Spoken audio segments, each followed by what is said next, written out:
পদ্মা নদীর ইলিশ খাইয়া রূপা নাকি ঝকঝকে বানাস। ভাইব ডান্স একাডেমির তরফে অ্যানুয়াল ফাংশন হয়ে গেল হাওড়ার আমতার নারীতে, যেখানে উদ্বোধন করেন এলাকারই বিধায়ক, আমতার বিধায়ক সুকান্ত পাল, এবং কলকাতার ডান্স বাংলা ডান্স বিখ্যাত জিৎ স্যারও সেখানে উপস্থিত ছিলেন। আরও উপস্থিত ছিলেন প্রীতম স্যার, যিনি এখানে রেগুলার ক্লাস করান। আরও উপস্থিত ছিলেন কচি কাঁচা বাচ্চা থেকে তাদের পেরেন্টসরা। আরও উপস্থিত ছিলেন গৌতম দা, যিনি এই ভাইব ডান্স একাডেমি চালাচ্ছেন, এবং ওনার ওয়াইফ। এবং তার সাথে সাথেই আমতাবাসীদের জন্য কিন্তু এক অনন্য নজির গড়তে চলেছে এই ভাইব ডান্স একাডেমি। ভবিষ্যতেও যাতে এমন কোনো ক্ষুদে ট্যালেন্ট যাতে না পিছিয়ে পড়ে, তাদের পাশেও দাঁড়াবে বলেছে এই ভাইব ডান্স একাডেমি। এবং আপনাদের সম্পূর্ণ আমরা ভিডিওটি দেখাবো আমতা টিভির পর্দায়, এবং খুদে খাদা বাচ্চাদের যে ট্যালেন্ট সেটাই এখন তুলে ধরা হবে। একবার যেই ঘুইরা তাকাস লাগে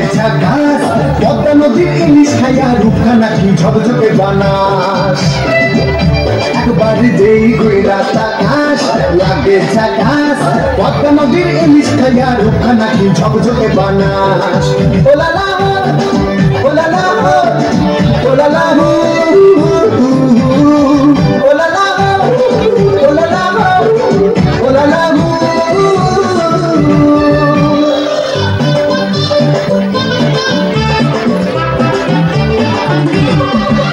তোর ঠুমক ঠুমক চাল আর চিকন চিকন ঢাল, আমার আখের এমন তেজ যেন লাল মরিচের ঝাল। তোর ঠুমক ঠুমক চাল আর চিকন চিকন ঢাল, আমার আখের এমন তেজ যেন লাল মরিচের ঝাল। ওর মন বেলালো না, ওর গয়না তুলো না, ওর মনে রাঙাতে করবো যা তুই চাস। একবার যেই ঘুইরা তাকাস লাগে ঝাকাস, পদ্মা নদীর ইলিশ খাইয়া রূপা নাকি ঝকঝকে বানাস। একবার যেই ঘুইরা তাকাস লাগে ঝাকাস, পদ্মা নদীর ইলিশ খাইয়া রূপা নাকি ঝকঝকে বানাস। आशियाना मेरा साथ तेरे है ना, ढूंढते तेरी गली मुझको घर मिला।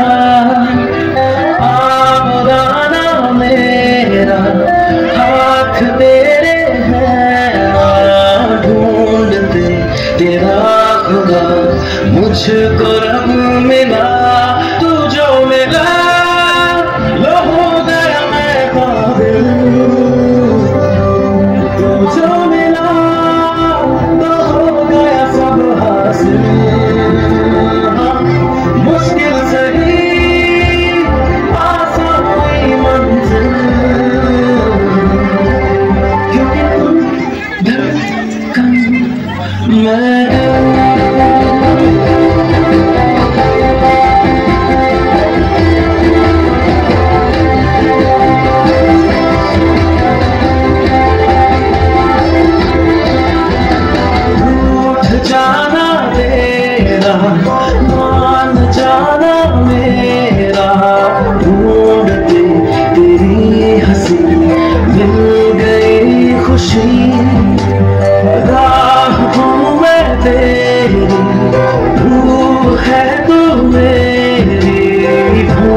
যত দিদিরা আছে দাদারা আছে, আমি স্পেশালি তাদের জন্য একটা জোরে হাততালি চাইবো সবার কাছে। ভেরি গুড ইভিনিং, আর সবাইকে বসন্ত পঞ্চমীর অনেক শুভেচ্ছা ও আন্তরিক অভিনন্দন। আর আজকে আমি দ্য ভাইব ডান্স স্টুডিওর প্রেজেন্টেশনে এবং ডেল্টা নারী সংঘ ক্লাবের সহযোগিতায় একটা খুব বড় একটা ডান্স কম্পিটিশন হয়েছে, যেখানে সব ভাইব ডান্স স্টুডিওর বাচ্চাদের নিয়েই একটা কম্পিটিশন অর্গানাইজ করা হয়েছে। তো আজকে সেটারই সেই অনুষ্ঠানটারই জাজমেন্ট করার জন্য আমি আজকে আমতায় এসেছি। খুবই ভালো লাগলো আজকে এখানে এসে, এবং এত বাচ্চাদের সব নিউ চ্যালেঞ্জ, কারণ আমি বেশি আসতে পারি না বিভিন্ন চাপের জন্য, বাট আমি যে কদিন এসছি বা যে কদিন আমি মাসে প্রতি একবার করে আসি, এবং এসে প্রত্যেকটা বাচ্চার সাথে আমার যে দেখা সাক্ষাৎ হয় এবং তাদেরকে নাচ শেখানো, তাদেরকে তাদের ইমপ্রুভমেন্টের জন্য বলা, তো এই জিনিসগুলো আমি খুব এনজয় করি। এবং সেই এনজয়মেন্ট করতে করতে যখন বাচ্চারা এতটা সুন্দরভাবে এত গ্রোথ বেড়ে যায়, তাদের এত ইমপ্রুভমেন্ট বেড়ে যায়, সেটা যখন জাজ করতে এখানে আসি অ্যাজ আ টিচার হিসেবে এবং অ্যাজ আ ডান্স কোরিওগ্রাফার হিসেবে খুব ভালো লাগে। তো আজকে এদেরই জাজমেন্ট করার জন্য এসেছিলাম, এন্ড দ্যাটস ইট। ব্যাপারটা হলো, প্রথম কথা আমি যেটা আজকে স্টেজে বললাম একদম শোয়ের শেষে, যে একটা ডান্স ক্লাস শুধুমাত্র একটা ডান্স টিচার, ডান্স কোরিওগ্রাফার বা যে ম্যানেজার বা ম্যানেজমেন্ট করছে পুরো জিনিসটা, তাদের জন্য কিন্তু চলে না, চলে হচ্ছে সব গার্জিয়ানদের জন্য, তাদের ভালোবাসার জন্য। কারণ তাদের বাচ্চাদের প্রতি ক্লাসে নিয়ে এসে নাচ করানোর যে ডেডিকেশন, যে ইচ্ছা, যে ভালোবাসা, এটা যতদিন পর্যন্ত থাকবে ততদিন ডান্স ক্লাসের মতন হাজারো হাজারো যত ডান্স ক্লাস আছে পুরো পশ্চিমবাংলা তথা পুরো ভারতবর্ষে এবং বিভিন্ন জায়গায়, তো সেই ক্লাসেস গুলো আরো বাড়বে। তো সেই জায়গা থেকে আমি ফার্স্ট টাইম যখন আমতার এখানে আসি 1 বছর আগে, তো আমি যে রেসপন্স পাই, আপনি এইমাত্র আমার দাদার সাথে যে কথা হলো, এইমাত্র যে রেসপন্স পেলাম যে মিনিমাম 5 to 6 লাখ মনে হয় ভিউ হয়েছিল, 8 লাখ ভিউ হয়েছিল। এতটা ভাইরাল হওয়ার পরে যখন আমতাবাসী কল করছে, আসছে, দেখছে, জানছে, এবং আশা রাখবো যে আজকের এই শোটার পরে আরো নয়েজ বাড়বে, আরো মানুষজন জানতে পারবে।